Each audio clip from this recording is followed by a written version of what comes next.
Na noite dessa segunda-feira, o judoca Oscar Ferreira dos Santos, de 18 anos, foi assassinado depois de sair de um treino em uma escola no Armando Mendes, Zona Leste. Segundo a família, a morte teria sido avisada por meio de uma mensagem enviada ao celular do jovem. Ele ainda chegou a ser levado ao João Lúcio, mas não resistiu aos ferimentos. Oscar era considerado uma promessa do esporte amazonense. Uma mulher de 34 anos morreu nesta segunda-feira depois de ter o bebê numa maternidade na Compensa, zona oeste de Manaus. A família acusa os médicos de terem forçado o parto normal. O bebê conseguiu sobreviver. No enterro, amigos e familiares pediam por justiça. Queremos justiça, porque assim como aconteceu com ela, pode acontecer com vários, como sempre vem acontecendo. Essa era a 7ª gravidez de Rosimeire de Souza Santos, de 34 anos. O pai do bebê, de quase 4 quilos, acompanhou o nascimento e disse que a esposa não tinha condições de ter um parto normal. Ele não estava vindo, eles puxaram a primeira vez, forçaram, e ele não conseguia vir. Aí a médica pegou e posicionou aí em cima que era para ela ter normal e ela não podia ter normal. Segundo a direção do hospital, a paciente deu entrada às 11 da noite de domingo. Ela se queixava de dores e só entrou em trabalho de parto depois de ser internada. O bebê nasceu por volta das 6 horas da tarde de ontem e por causa de uma complicação na hora do parto, a paciente precisou passar por uma cirurgia e depois de 4 horas ser transferida para a maternidade Balbina Mestrinho, porque aqui não tem UTI.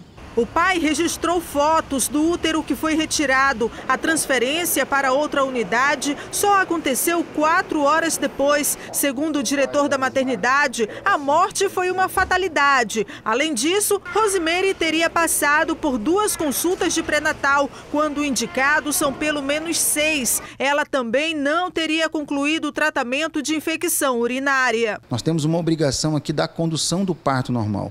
E se ela tem dinâmica uterina, se ela tem condição de ter o bebê normal, não vai ser indicado um parto cesariana.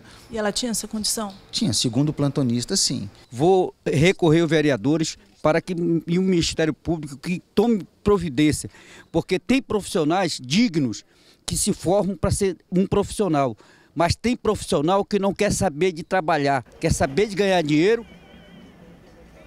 No último fim de semana, várias áreas da capital foram atingidas pelas fortes chuvas.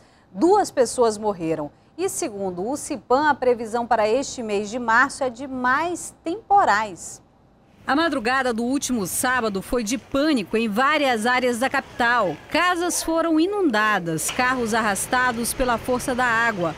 Muros desabaram e barrancos desmoronaram.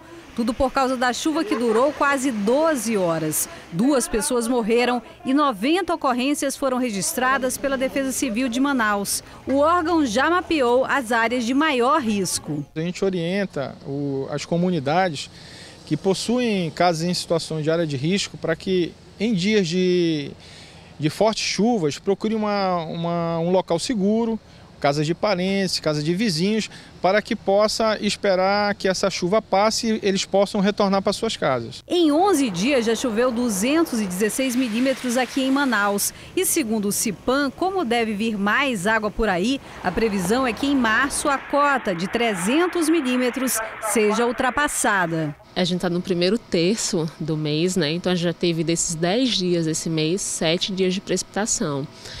E o que é normal é entre 20 e 23 dias de precipitação. Então a gente tem mais dias de precipitação ainda por vir nesse mês. No interior do estado, a preocupação também é grande. 9 municípios já decretaram situação de emergência, além de Humaitá em estado de calamidade pública. Ao todo, mais de 66 mil pessoas já foram atingidas pela cheia.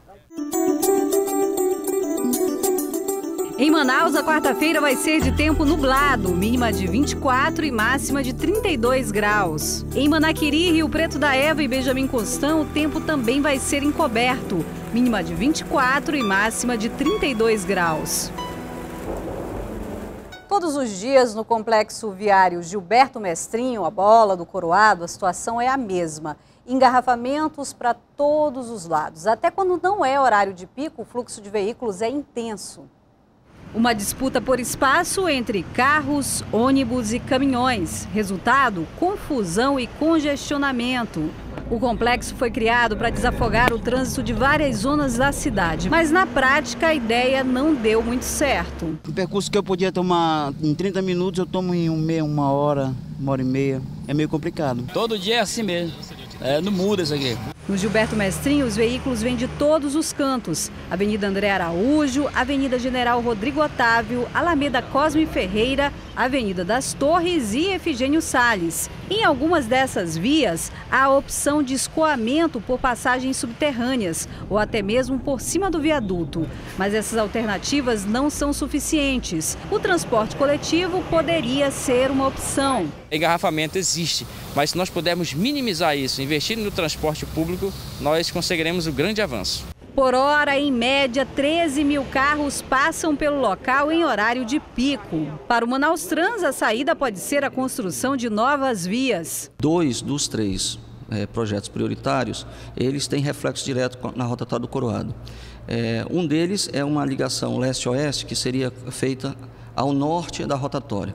Então veja que todo aquele fluxo que hoje vai em direção ao Dom Pedro, que vem do São José, do Coroado, que necessariamente tem que passar pela rotatória, esse seria desviado para essa nova ligação. A Avenida das Torres seria uma das principais dores de cabeça para o órgão de trânsito. Quem vinha da área do Parque 10, da área do Parque das Laranjeiras, que antes para vir para a Zona Sul vinha pela Efigênio Salles, daí se construiu aquele viaduto com 2 faixas, porque tinha um grande movimento nesse sentido, essas pessoas deixaram de utilizar a Efigênio Salles e passaram a utilizar a Avenida das Torres. Com isso, o que aconteceu? O viaduto que foi projetado para receber essa carga, deixou de ter essa carga e a carga começou a passar na rotatória. Enquanto isso, os motoristas passam todos os dias por testes de paciência, até que o problema do trânsito caótico de Manaus seja resolvido. Em instantes, o Tribunal de Justiça do Amazonas quer diminuir o número de processos de crimes contra mulheres à espera de julgamento aqui no estado. E mais, seleções devem atrair turistas durante a Copa do Mundo. Com isso, vai aumentar a procura pelas hospedagens alternativas. O cadastro junto à Amazonas Tour já começou. É daqui a pouco.